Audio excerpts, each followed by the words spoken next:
¿Qué onda, vatos? Thanks for tuning in to yet another video. Infamous here, San Jose, California. Another beautiful day here out here on the West Coast. Let's get on with the topic of today's ride. The $1,400 stimulus check that we just received if you made under $70,000 last year. So let's go ahead and just base this build, the stimulus build. That's what I'm going to call it, the stimulus build. Let's go ahead and base it off of a cap of $1,400. And if it was myself and it needed some, some custom touch to the overall build, and I only had $1,400, this is where I'd probably go. Now, depending on your riding preference, your riding style, depending on your age, quite honestly, if you're in your 20s and you're looking at more of a performance build, if you're my age and your 30s, then you're looking a little bit somewhere in performance, but main focus, a little bit more comfort.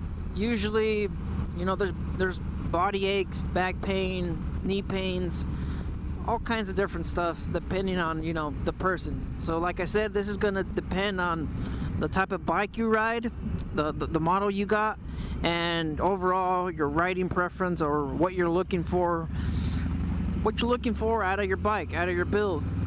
So let's go ahead and kick it off with the essentials. Number one, the basics, the parts that's going to be in all of my builds, regardless of the model, of the riding style, or anything. These are the necessities. These parts are going to be the same ones across all the models, in my opinion, for my riding style, for most people's riding style. These are my must-have aftermarket parts on all the builds. It's going to be the crash bar. Now, there's many different options. You have Bum King, $300. You also have Cobra. They actually make a really good looking crash bar. That's $220. It's a good crash bar, and like I said, if you're new at riding, there's a really good chance you're going to drop your bike. So why not spend the $220? Protect your investment, and it's always good to have it. When I dropped my bike, I was thankful. I was grateful that I had my crash bar, my Mustache engine guard from Harley-Davidson. I was absolutely happy to have it. $300, $200, well worth it. If you were to drop it, without that, you can make some serious damage on the bike. Your fuel tank, your handlebars. It could, the list goes on and on, depending on what you got. It could be. It could be thousands of dollars of repairs for $220 to protect all of that. It's well worth it. This is a must-have on all my builds, the crash bar. Another must-have on that list is the exhaust. Like I mentioned in all my videos, this is the one thing that you would just have to change. You can't ride a Harley with a stock exhaust. There's no way. You need that iconic throaty V-twin sound. So the only way to kind of get around it and not break the bank, I'd say slip-ons. Slip-ons. The bike sounds amazing. Now, it's not, like I said, it's going to be more of a sound and more of a feel other than performance, but you get those slip-ons, it's going to make a world of difference. And for $300, $200, depending on what you're looking at, it's going to be well worth it. Like I said, it's going to give you that Harley sound and feel. That's part of the experience of owning a Harley-Davidson, of riding a Harley-Davidson. It's just having that sound. So must have. This next item is going to depend on the rider. Absolutely, it's going to be up to you guys, up to yourself. But on my list of, like I said, of must-haves, it's going to have to be the seat. The seat could be an item that you could probably put off, but after having my Saddlemen, after having my Lapera, I've had different seats, and having that back support, that lower back support, like I said, this is like I said, if you're over your 30s, this is probably going to be your list.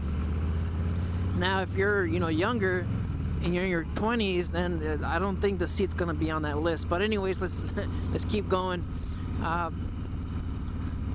Just having that back support, having that lower lumbar support is something that I absolutely need. and that would be one of my top necessities, my must-haves, along with the exhaust and the crash bar. And that's gonna be another $300, maybe. Lapera $400, $500. Just depends on the brand, and if you're looking at absolute budget, then you know Lapera is really good.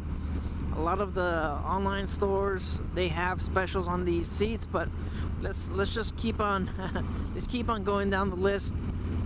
I also made a list for the Street Bob. Typically most new riders are gonna start with the Street Bob or the standard, so I went ahead and I made a list for that model. That bike fits me pretty good. I'm 5'7", test rode that bike last year. It feels amazing on me. I enjoyed the mini apes.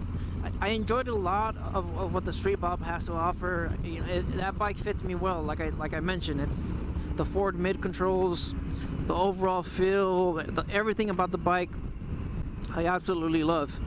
So I'm not gonna have, you know, trouble making a 1400 build off of that bike. It's got a good frame, it's got a good start. If I had a Street Bob and I only had $1,400, I'd go slip-ons. Of course, like I mentioned, it's gonna be on all my lists. Slip-ons, crash guard, that's already about $500. And then the seat might be in there too, $300, $400. The seat, like I said, that's something that you could probably switch in and out, get that out or leave it. It's gonna be up to you. I'm definitely gonna need a sissy bar on that Street Bob. That's just mainly to kind of have all my luggage. I ride to work, so I'm gonna need my lunch bag, a bag, extra gear, stuff to kind of put in there, just depending on where you live. The weather can be freezing in the morning, kind of like out here in the West Coast Bay Area, and then in the afternoon it just be fine. I lived in cities where it's hot all day, morning 80 degrees, afternoon 90 degrees. It just, you know, depends on where you live. Typically out here in San Jose, super cold in the morning, extra layers, get off of work, put my extra layers in my bag, and having a sissy bar, it's gonna save me quite a bit of money, and it's gonna give me a location for me to just put my gear, my stuff in. Since we're on a budget, I can't get saddlebags. You're probably looking at keeping it down to bare bones on the Street Bob. It's a bobber. You know, that's pretty much it. There should be a little bit of room in there for a crater fairing. You know, that's like $100. A lot of these budget Amazon parts that you find, you are gonna have to modify it. You're gonna have to use a Dremel. You're gonna have to, you know, rotary something out to kind of make room, get these parts to fit in there right. So just keep that in mind. When you're going budget, you are gonna find yourself fabricating these parts to make them fit. That pretty much sums up my Street Bob build. You could also take those parts and apply them to the lowrider, mainly because the handlebars, I enjoy the handlebars on the Street Bob and on the lowrider S, the stock 5-inch risers. I actually really enjoy them.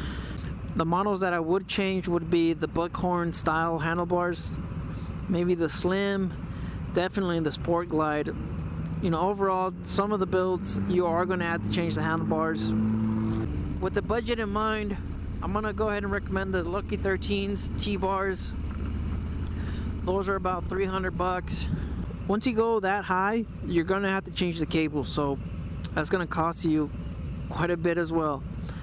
$355 for the handlebars, plus $220 depending on the kit you get.